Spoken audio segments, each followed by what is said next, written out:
Afreen Sheikh, head girl of the school, extend my greetings to each and every one of you present here, who loves, respects, and takes pride in our beloved nation, India.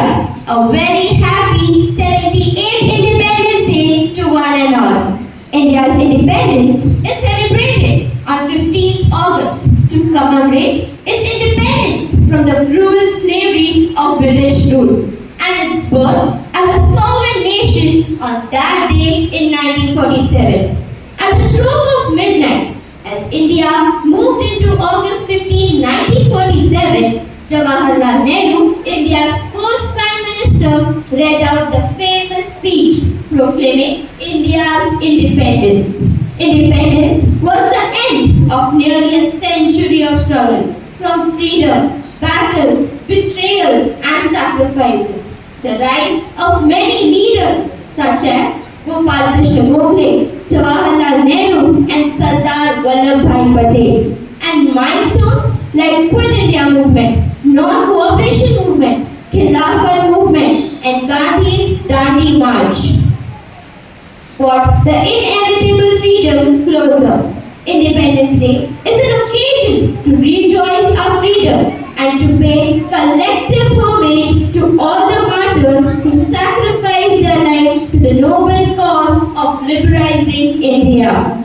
It also marks the coming together of more than 400 princely states into one full-fledged nation, India. It was probably our biggest diplomatic success.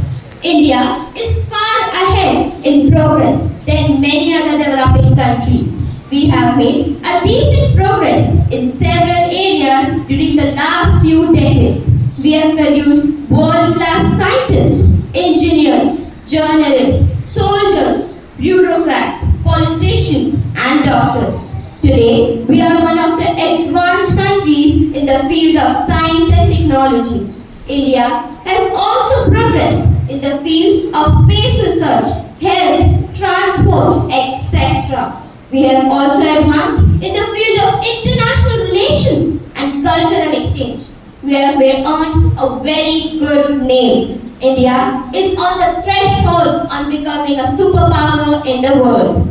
The life of dignity and honor that we are enjoying today as the citizens of the largest working democracy in the world is the result of the sacrifices and contribution of our freedom fighters and leaders who have also been visionary statesmen.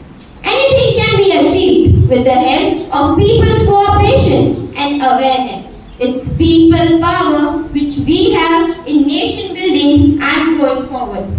Hope we can fulfill the dreams of our national leaders who have sacrificed their life for freedom. It is this freedom we have to use for nation building. Thank you. Jai Hind.